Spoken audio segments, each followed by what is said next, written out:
Good evening students. मैं अविनाश कुमार अपने YouTube channel दृष्टि रांची पर आप सभी का स्वागत करता हूं। हम लोग इस चैनल पे इंग्लिश क्वेश्चंस का एक टेस्ट सीरीज शुरू किए हैं, जिसमें already test series number 1, 2 and 3 इस चैनल पे अपलोडेड है। आप इस चैनल के प्लेलिस्ट में जा करके उसको देख सकते हैं। आज उसी का नेक्स्ट सीक्वेंस है और आज हम लोग इंग्लिश टेस्ट सीरीज जो नंबर 4 है उसको हम लोग आज डिस्कस करेंगे। और आप लोग इस चैनल को थोड़ा ज़्यादा से ज़्यादा अपने फ्रेंड्स के बीच शेयर कीजिए और इसको जो है वीडियो को लाइक भी कीजिए, है ना। ये हम लोग के मोटिवेशन के लिए ही काफ़ी होता है। और चलिए हम लोग आज टेस्ट सीरीज नंबर 4 डिस्कस करने जा रहे हैं। ये 20 क्वेश्चंस का एक सीरीज है। वीडियो को बिना स्किप किए हुए एक एक कॉन्सेप्ट को आप जो है सो देखिए, डेफिनेटली आपको बहुत बेनिफिट होगा अपकमिंग एग्जाम्स में। चलिए फर्स्ट क्वेश्चन की ओर आज हम लोग आते हैं। फर्स्ट क्वेश्चन स्क्रीन पे ये रहा। Mister Khanna is quite callus towards the victims of earthquake. अब ये जो कैलस वर्ड का देखिए यहाँ पे डायरेक्शन में हमसे बोला गया है, आपका इसका क्या पूछा है, इसका एंटोनिम पूछा है आपका। ऑपोजिट वर्ड कैलस का मतलब होता है इनसेंसिटिव पर्सन, अनकेयरिंग, फीलिंगलेस, जिसके पास कोई प्रकार का संवेदना नहीं होता, बड़ा मतलब जो है दुष्ट किस्म का इंसान होता है, अनकेयरिंग होता है, स्टोन हार्टेड होता है, जो एकदम बेदर्द या निष्ठुर बोल सकते हैं हिंदी में। तो इसका ऑपोजिट वर्ड तो हो जाएगा सिंपैथेटिक। सिंपैथेटिक का मतलब क्या होता है, वेरी केयरिंग, या वो वेरी सेंसिटिव पर्सन, जिसके पास एक इमोशंस होता है, जिसके पास जो है एक प्रकार का संवेदना होता है, उस पर्सन को सिंपैथेटिक कहा जाता है। तो एक कैलस का ऑपोजिट है आपका।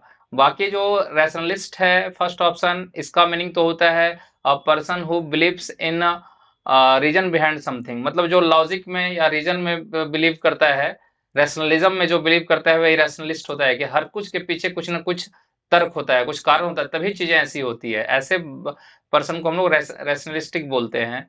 और अनसिम्पैथेटिक तो कैलस ही हो गया एक तरह से, मतलब सिम्पैथेटिक ऑपोजिट हो गया। तो अनसिम्पैथेटिक का मतलब not caring, having no emotion, stone hearted. और नॉन डिप्लोमेटिक का मतलब जो डिप्लोमेटिक नहीं है, डिप्लोमेटिक नहीं है, मतलब जनरली आपका जो है दो कंट्री के बीच का जो एक प्रकार का फॉरेन रिलेशन होता है, दो या दो से ज्यादा कंट्री के बीच, वो डिप्लोमेसी होता है। और उसी का जो है एडजेक्टिव फॉर्म डिप्लोमेटिक है। और ऐसा पर्सन जो किसी प्रकार का डिप्लोमेसी में बिलीव नहीं करता, उसी को नॉन डिप्लोमेटिक कहा जाता है, मतलब किसी प्रकार का वो कूटनीति में विश्वास नहीं रखता है आपका। चलिए नेक्स्ट क्वेश्चन की ओर आते हैं हम लोग। नेक्स्ट क्वेश्चन में देखिए डायरेक्शन में select the most appropriate synonym. अब देखिए यहाँ पर आपसे सिमिलर वर्ड मांगा है, synonym of the given word from the sentence. देखिए यहाँ रेडी है और रेडी का ही आपको सिमिलर वर्ड मांगा है सेंटेंस से। तो सेंटेंस है, she was preparing dinner in an organised manner using well equipped tools while listening to the radio. तो ऑप्शन में रेडी जो है उसका सिमिलर वर्ड अगर देखें तो प्रिपेयरिंग हो जाएगा। रेडी और प्रिपेयर तो सेम ही होता है। इक्विप्ड का मतलब होता है किसी चीज से एकदम आपका जो है वेल ऑर्गेनाइज्ड वे में किसी चीज से भरा पूरा होना, वो इक्विप्ड होता है आपका, ठीक है। और ऑर्गेनाइज का मतलब सिस्टमेटिक हो गया। और लिसनिंग तो समझ रहे, लिसन का ये आईएनजी फॉर्म है। तो रेडी का हमारा जो सिमिलर वर्ड क्या हो जाएगा, प्रिपेयरिंग हो जाएगा। चलिए नेक्स्ट क्वेश्चन की ओर आते हैं हम लोग। टू किक द बकेट, ये एक प्रकार का जो इडियम्स है, इसका मीनिंग होता है टू ढाई। तो इसका आंसर हो जाएगा टू ढाई।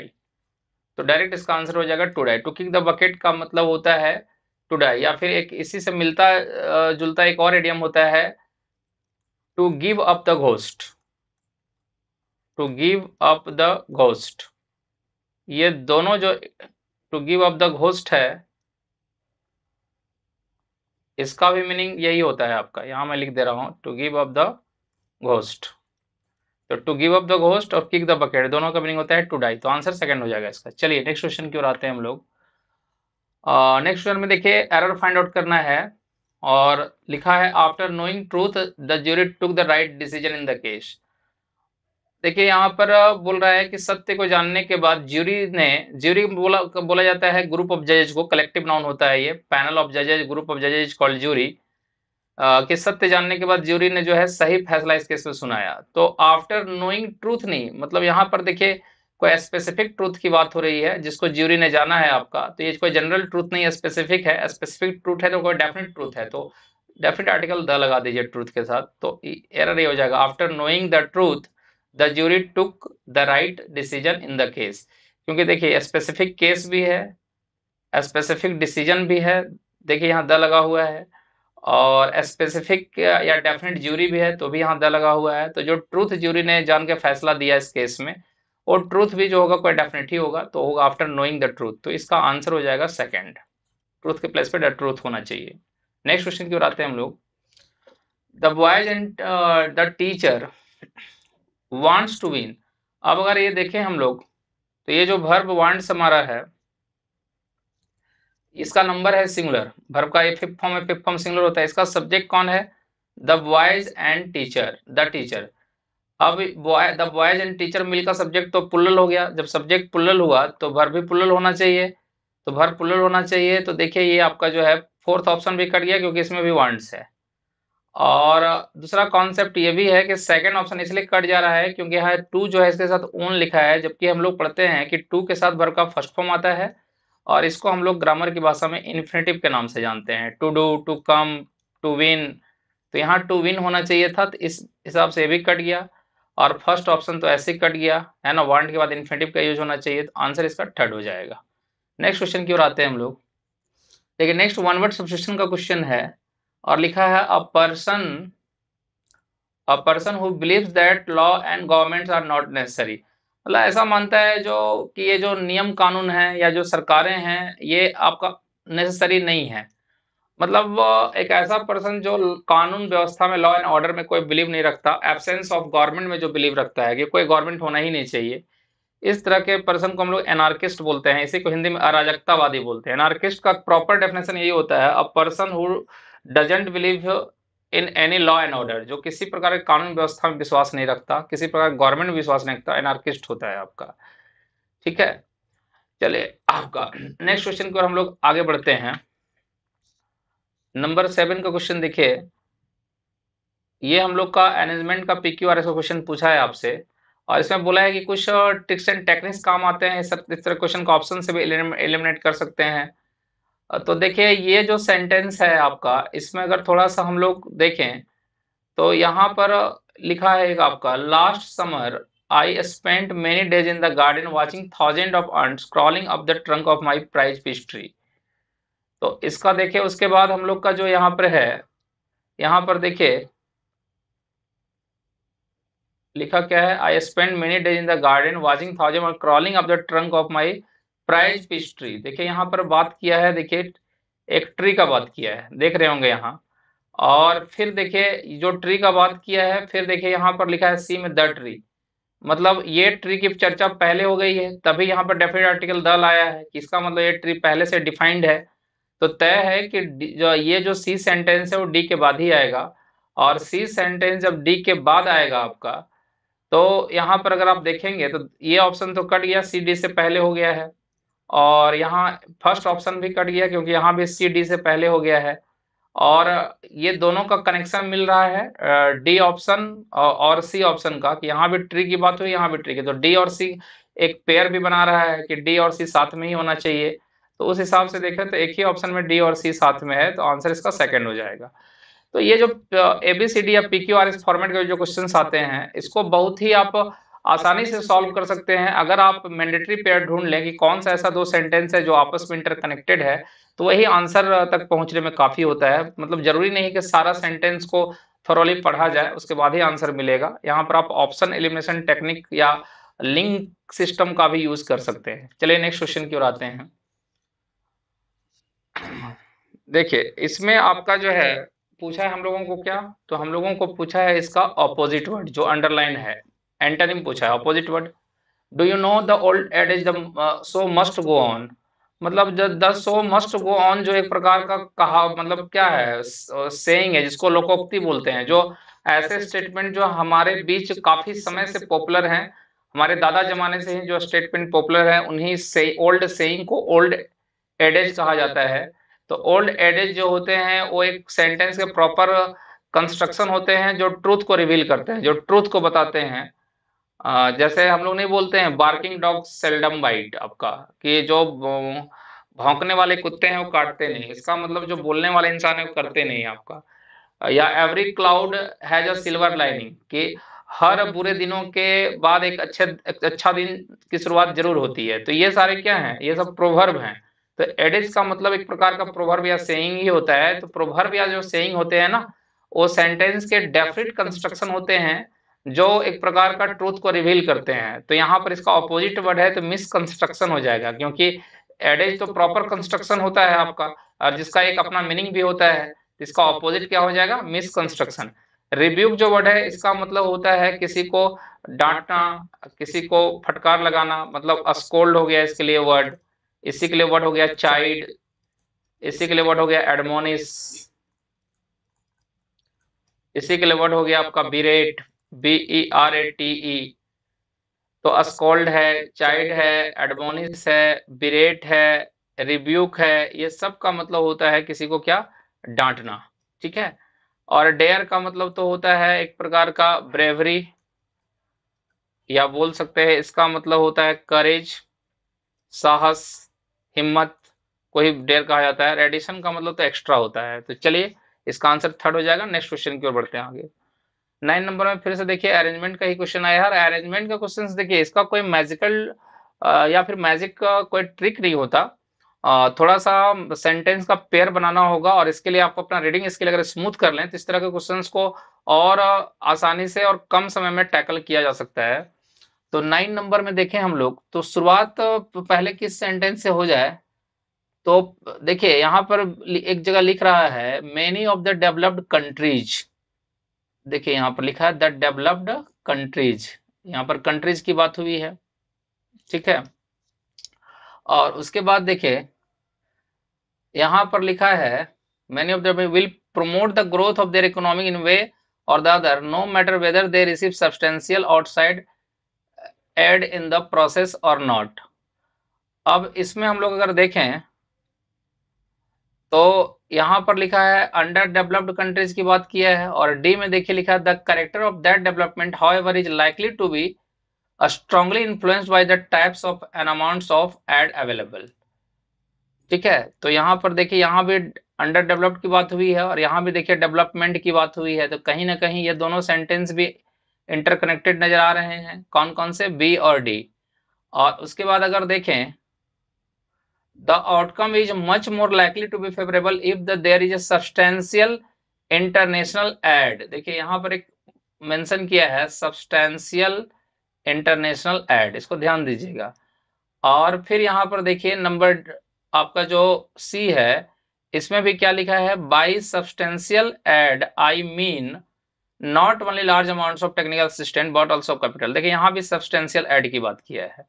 तो कहीं ना कहीं देखिए सब्सटेंशियल एड आपका ए में भी आया है और सब्सटेंशियल एड सी में भी आया है। ए और सी तो पेयर में ही सेंटेंस आएगा, मतलब जहां भी आएगा ए और सी साथ में ही आएगा। और ए और सी साथ में आएगा तो देखिए एक ही ऑप्शन में ए और सी साथ में दिखाई दे रहा है आपका। इतना टाइम तो मैं डिस्कशन कर रहा हूँ इसलिए लग रहा है। अगर आप जो है आपका रीडिंग स्किल स्मूथ रहेगा और आप जो है मैंडेटरी पेयर को ढूंढ लेंगे तो इस तरह के सेंटेंस बनाने में टाइम नहीं लगेगा। नहीं तो कितने लोग कमेंट करते हैं कि सर आप डिस्कस करके इतना समय ले रहे हैं तो कम समय में कैसे बन सकता है। कम समय में जरूर बन सकता है, यहाँ डिस्कशन हो रहा है इसलिए तो टाइम लग रहा है।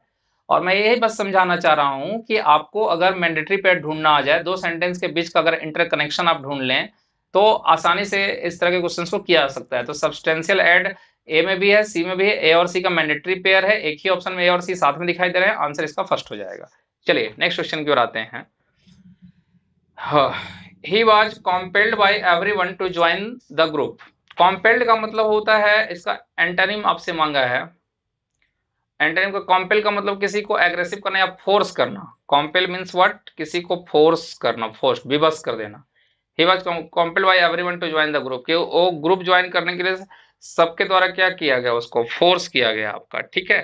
तो इसका ऑपोजिट वर्ड मांगा है, तो ऑपोजिट वर्ड का मतलब क्या हो गया, किसी को फोर्स कर रहे हैं, इसका मतलब उसकी इच्छा न भी है तो भी आप उसको जो है ऐसा करने के लिए आप उसको विवश कर रहे हैं, तो इसका ऑपोजिट वर्ड इंड्यूस हो जाएगा। इंड्यूस का मतलब होता है किसी को काम डाउन करना, जैसे मतलब जो है इंड्यूसिंग ड्रग्स भी आते हैं, जो इंड्यूसिंग ड्रग्स उन ड्रग्स को कहा जाता है जो आपके पेन को दर्द को बहुत कम कर देते हैं और आपको एक प्रकार का मतलब जो है रिलीफ देते हैं।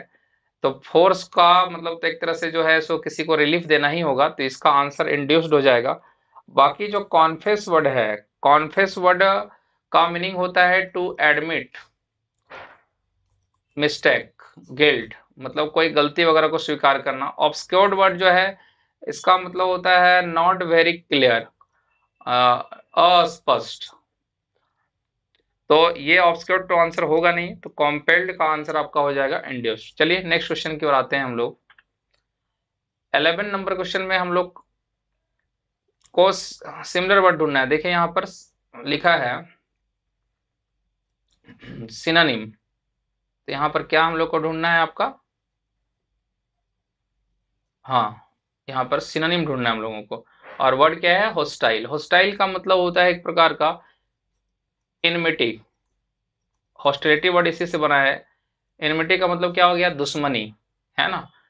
तो हॉस्टाइल का मतलब दुश्मनी होता है, किसी के साथ अनफ्रेंडली बिहेवियर है, तो उसी को हॉस्टाइल या हॉस्टिलिटी कहा जाता है। तो इसका सिमिलर वर्ड तो अनफ्रेंडली ही हो जाएगा, ठीक है। प्लेजेंट का मतलब तो होता है जो मतलब नहीं बोलते, प्लेजेंट एटमॉस्फेयर है, बड़ा खुशनुमा मतलब माहौल है यहाँ पे। तो प्लेजेंट का मतलब होता है चार्मिंग, या प्लेजेंट का मतलब होता है हैप्पी, प्लेजेंट का मतलब होता है जो है वेरी गुड। और हॉस्पिटेबल वर्ड यहाँ आ रहा है। देखिए हॉस्पिटेबल जो वर्ड है ना, ये हॉस्पिटेबिलिटी से रिलेटेड है। और हॉस्पिटेबिलिटी का मतलब होता है किसी का सेवा सत्कार करना। कोई अगर घर में आपके जो है गेस्ट आ जाते हैं और उसका अगर आप जो है सो मतलब जो है एक सेवा कर रहे हैं, तो उसके लिए वर्ड आता है हॉस्पिटेबिलिटी। और उसी का ये हॉस्पिटेबल वर्ड जो है ना, ये एडजेक्टिव है। तो हॉस्पिटेबल का मतलब एक तरह से हो गया ऑनरेबल, ठीक है। और एम्पैथेटिक में भी अगर देखेंगे तो मैंने अभी सिम्पैथेटिक हो गया, या फिर आपका जो है एपैथेटिक हो गया, एम्पैथेटिक हो गया। तो ये जो पैथोज वर्ड से ही बना है आपका, ये पैथो वर्ड, और ये जो पैथेटिक वर्ड है इसका मतलब ही होता है जिसके पास क्या फीलिंग है, जिसके पास सहानुभूति है आपका। और जिसके पास किसी प्रकार का सहानुभूति नहीं हो वो एपैथेटिक हो गया, APATHETIC। और जिसके पास है वो सिम्पैथेटिक हो गया आपका। तो पैथेटिक वर्ड इमोशन से ही रिलेटेड होता है आपका, ठीक है। चलिए नेक्स्ट क्वेश्चन की ओर आते हैं हम लोग। और नेक्स्ट क्वेश्चन में हम लोग का है 12 नंबर में, identify how will you ask everyone if the children were not reading the books in passive voice. अब देखिए क्वेश्चन को समझने का प्रयास कीजिए। बोला है कि यहाँ पे कि children were not reading the books, कि बच्चे किताब नहीं पढ़ रहे हैं, और इसको आपको किसी से पूछना है। पूछना है, देखिए हाउ विल यू आस्क, आप कैसे पूछेंगे। इसका मतलब पूछने का मतलब इंट्रोगेटिव फॉर्मेट चाहिए होगा हमको। इसका कौन सा फॉर्मेट चाहिए होगा, इंट्रोगेटिव। और किस वॉइस में, पैसिव वॉइस में भी चाहिए होगा। तो इसका मतलब इंट्रोगेटिव जब होगा तो यहाँ पर ये जो वर्ब वर्ब है वो चिल्ड्रन से पहले चला आएगा। तो देखिए हर जगह वर्ब चिल्ड्रन से पहले है। और वर नॉट रीडिंग जो है ये पास्ट कॉन्टिन्यूअस है। पास्ट कॉन्टिन्यूअस का अगर हम पैसिव बनाएंगे तो क्या होगा, बीइंग यहाँ आएगा, और बीइंग के साथ थर्ड फॉर्म भी आएगा। और बीइंग के साथ थर्ड फॉर्म भी अगर आएगा तो देखिए यहाँ पर एक ऑप्शन है, were the books not being red by the children. तो आंसर इसका सेकंड हो जाएगा, क्योंकि यहाँ देखिए नॉट भी है, बीइंग भी है, और रीड का तीनों फॉर्म सेम होता है, बट उसका प्रोनाउंसिएशन चेंज हो जाता है। इसको रेड पढ़ते हैं सेकंड और थर्ड फॉर्म के रूप में। तो होगा were the books not being red by the children. मतलब एक ट्रिकी क्वेश्चन पूछा कि children were not reading the books है, इसका पैसिव ही पैसिव बनाना है, और वो पूछने का फॉर्म बनाना है, क्योंकि यहाँ लिखा हुआ है हाउ विल यू आस्क। इसका मतलब इसका पैसिव बनाना है इंट्रोगेटिव फॉर्म में कर करके। तो इसको पहले ही अगर इंट्रोगेटिव हम एज्यूम कर लें तो क्या हो जाएगा, were children not reading the books, और उसी का पैसिव क्या हो जाएगा, were the books not being red by the children. चलिए नेक्स्ट क्वेश्चन की ओर आते हैं। और अगेन ये जो है एक्टिव पैसिव का ही क्वेश्चन है, was the bag packed by Mary. अब वाज के साथ अगर ये थर्ड फॉर्म लिखा है तो ये पास्ट इंडेफिनिट का पैसिव है। भर पे थोड़ा सा कमांड रखना पड़ेगा, है ना आपका। और ये पास्ट इंडेफिनिट का पैसिव है, तो पास्ट इंडेफिनिट में वर्ब का सेकंड फॉर्म यूज होता है एक्टिव में। तो जहां भी वर्ब का सेकंड फॉर्म आपका, और ये खैर इंट्रोगेटिव है, देखिए यहाँ इंट्रोगेटिव है, तो इंट्रोगेटिव में पास्ट इंडेफिनिट में इंट्रोगेटिव में क्या यूज करते हैं, डिड। हेल्पिंग वर्ब ग्रुप में डिड ही आता है, तो इसका मतलब इसका एक्टिव वॉइस डिड से शुरू होगा, एक ही ऑप्शन डिड से शुरू हुआ है, आंसर हो जाएगा आपका first, did Mary pack the bag. चलिए नेक्स्ट क्वेश्चन की ओर आते हैं, नंबर 14 में यहाँ लिखा है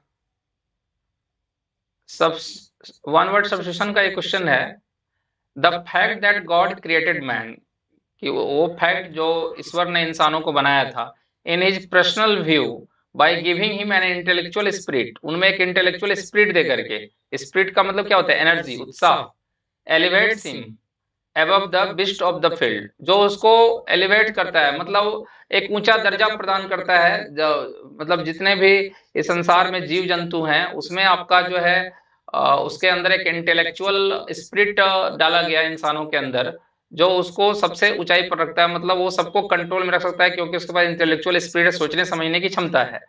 तो यहाँ पर पर्सनल व्यू का मतलब क्या हुआ, गॉड ने ऐसा पहले इमेजिन किया होगा, इमेजिन किया और उस इमेजिनेशन को आधार बना के ही जो है फिर शेप दिया। तो यहाँ पर पर्सनल व्यू का क्या मीनिंग आ रहा है, ऑन इमेज, पहले उसका जो है एजम्पशन किए होंगे, इमेजिन किए होंगे, और उसके बाद फिर इंसान को क्रिएट किया गया, तो आंसर इसका 4 हो जाएगा, ऑन इमेज। चलिए नेक्स्ट क्वेश्चन की ओर आते हैं, 15 नंबर में है, she reminds me always that I to be a little more careful.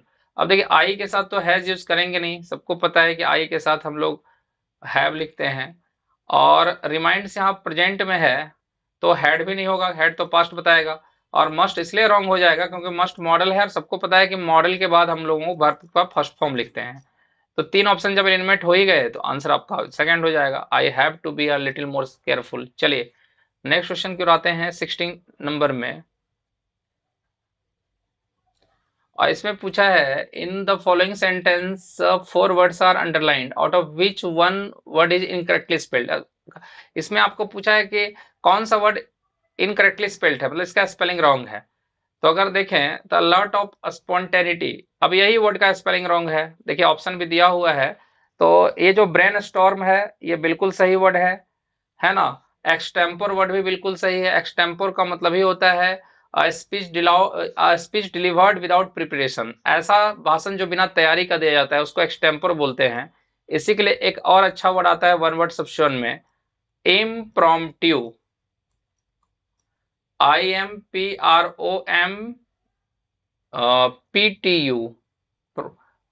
यहाँ पर P भी ऐड कर लेंगे हम लोग, मैं इसको फ्रेश लिख देता हूँ, इधर देखिए IMPROMPTU,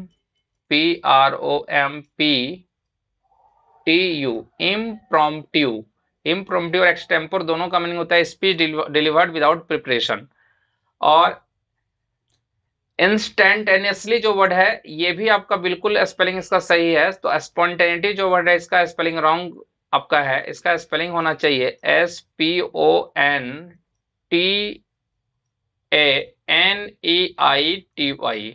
NEI। अब यहाँ एन के बाद जो आई लिखा है ना और बीच में ई होना चाहिए, उस ई को ही आपका जो है यहाँ पे गायब कर दिया है, तो इसका आंसर हो जाएगा फर्स्ट। स्पॉन्टेनिटी का स्पेलिंग रॉन्ग है तो इसका आंसर फर्स्ट हो जाएगा। चलिए नेक्स्ट क्वेश्चन की ओर बढ़ते हैं हम लोग, 17 में है, miss the boat. Miss the boat का मतलब क्या है, बहुत कॉमन ये फ्रेज है, कोई अपॉर्चुनिटी को मिस कर देना, कोई अवसर को आपका जो मिस कर देना, तो क्या होगा, missing a good opportunity, third answer हो जाएगा इसका। 18 नंबर में देखिए जो वर्ड है इसका हम लोगों को क्या मांगा है, एंटोनिम्स मांगा है। यहाँ पर देखिए, यहाँ पर आपका मांगा है antonyms. After the incident, Radha prepared herself to stay positive even in gloomy days. ठीक है, तो यहाँ पर किसका एंटोनिम मांगा है, तो देखिए ये वर्ड ऑप्टिमिस्टिक का। ऑप्टिमिस्टिक वर्ड का मतलब हिंदी मीनिंग आशावादी होता है, और इंग्लिश में इसको बोल सकते हैं होपफुल। जो पर्सन होपफुल होता है फ्यूचर को लेकर के, है ना। इसी के लिए एक अच्छा वर्ड सैंग्विन भी आता है, SANGUINE। अब मतलब अ person who looks at bright side of his life, जो लाइफ के ब्राइट साइड की ओर ही देखता है, ऑप्टिमिस्टिक होता है। इसी का जस्ट ऑपोजिट वर्ड होता है पेसिमिस्टिक। इसी का जस्ट ऑपोजिट वर्ड क्या होता है? पेसिमिस्टिक। तो इसका ऑपोजिट वर्ड में पेसिमिस्टिक तो ऑप्शन है नहीं, लेकिन इससे मिलता जुलता ऑप्शन है ग्लोमी। तो ग्लोमी का मतलब भी होता है वेरी डार्क, वेरी सैड। तो ऑप्टिमिस्टिक का ऑपोजिट तो ग्लोमी ही हो जाएगा, मतलब जो जो डार्की साइड होता है आपका लाइफ का, जो डार्की साइड होता है या जो बहुत सैड साइड होता है आपका, उसको ही ग्लमी कहा जाता है। तो ऑप्टिमिस्टिक ग्लमी एक दूसरे का ऑपोजिट वर्ड हो गया। पॉजिटिव तो इसका जो है सो सिमिलर वर्ड हो गया। ये जो पॉजिटिव है तो ऑप्टिमिस्टिक और पॉजिटिव तो सिमिलर वर्ड हो गया। और स्टे का तो खैर यहाँ पर कोई मतलब जो है मीनिंग मैच नहीं कर रहा है। स्टे का मतलब होल्ड करना, रुकना। और इंसिडेंट तो खैर एक्सीडेंट को बोलते हैं या किसी प्रकार की घटना को बोलते हैं, फिनोमिनन। तो आते हैं हम लोग अब नेक्स्ट क्वेश्चन की ओर। 19 में अगेन हम लोग को करेक्टली स्पेल्ड वर्ड हम लोग को ढूंढना है।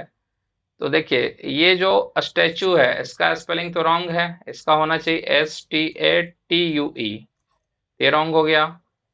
फ्लोरल है तो फ्लोरल का होना चाहिए FLORAL, floral means related to flowers. और फोर्थ जो ट्रिब्यूट्स है, ट्रिब्यूट्स का मतलब होता है किसी को श्रद्धांजलि देना। तो ट्रिब्यूट्स का स्पेलिंग होना TRIBUTS, तो ये भी रॉन्ग हो गया। होस्टिंग का स्पेलिंग बिल्कुल सही है, तो आंसर आपका हो जाएगा सेकंड, फ्लैग होस्टिंग बोलते हैं ना। चलिए, और आज के सेशन का ये लास्ट क्वेश्चन भी है हमारा 20 नंबर। और 20 नंबर का क्वेश्चन चलिए हम लोग डिस्कस करते हैं। Speech was broadcasted over the radio last Saturday. अब देखिए इसमें दो हिंट है। पहला हिंट तो ये जो ब्रॉडकास्टेड जो वर्ब है इसका तीनों फॉर्म सेम होता है। इंग्लिश में कुछ ऐसे वर्ब होते हैं जिसको कांस्टेंट वर्ब के नाम से जानते हैं, इसके तीनों फॉर्म सेम होते हैं। जैसे broadcast broadcast broadcast, telecast telecast telecast, forecast forecast forecast, cut cut cut, hit hit hit, let let let, spread spread spread. तो ये ब्रॉडकास्टेड वर्ब का कोई फॉर्म नहीं है, इसका तीनों फॉर्म सेम होता। तो ब्रॉडकास्टेड तो होगा नहीं। तो यहाँ देखिए ब्रॉडकास्टेड लिखा है फर्स्ट ऑप्शन में, ये ऐसे ऑप्शन कट गया। सेकंड में भी ब्रॉडकास्टर लिखा है, ये भी कट गया। अब थर्ड में ब्रॉडकास्ट लिखा है, फोर्थ में भी ब्रॉडकास्ट लिखा है। अब बात अगर लास्ट थर्सडे की हो रही है, लास्ट थर्सडे मतलब पास्ट की बात हो रही है, तो यहाँ हैव भी कट गया। और ऐसे भी ही स्पीच सिंगुलर है तो सिंगुलर के साथ तो ऐसे भी हैव नहीं आएगा। तो आंसर इसका क्या हो जाएगा? Was broadcast. तो चलिए आज हम लोगों ने 20 क्वेश्चंस का एक सेट डिस्कस किया। और इसमें कुछ क्वेश्चन वन वर्ड सब्सटेंस के भी आए, कुछ सेंटेंस अरेंजमेंट के भी आए, कुछ सेंटेंस इंप्रूवमेंट के भी क्वेश्चन थे, कुछ वोकैब के क्वेश्चन थे। तो एक कंप्लीट सीरीज है आपके अपकमिंग एग्जाम्स के लिए। तो इसको जो है आप एकदम अटेंटिवली जो है सारे वीडियोस को आप देखें। डेफिनेटली आपको जो है बहुत फायदा यहाँ से मिलेगा। और मैं बार बार बोलता हूँ और हर वीडियो में बोलता हूँ कि अगर आपका कोई कमेंट हो तो कमेंट में जरूर बताएं कि ये क्लास या ये सीरीज आपको कैसा लग रहा है। और इसमें अगर कुछ सुधार की आवश्यकता है तो अभी कमेंट बॉक्स में बता सकते हैं, डेफिनेटली उस पर हम लोग काम करेंगे। और इसको जो है इस चैनल को आप लोग जो है ज़्यादा से ज़्यादा लोगों तक पहुंचाइए, ताकि हाँ, चैनल भी ग्रो करे, हम लोगों का एक जो है वो भी मोटिवेशन यहाँ से जनरेट होता है। तो चलिए ये इस जो टेस्ट सीरीज का जो नेक्स्ट सीक्वेंस है वो टेस्ट सीरीज 5 वो हम लोग कल लेकर के आएंगे। और कल की क्लास में फिर मिलते हैं। आज के लिए सभी को bye bye, thank you, good night.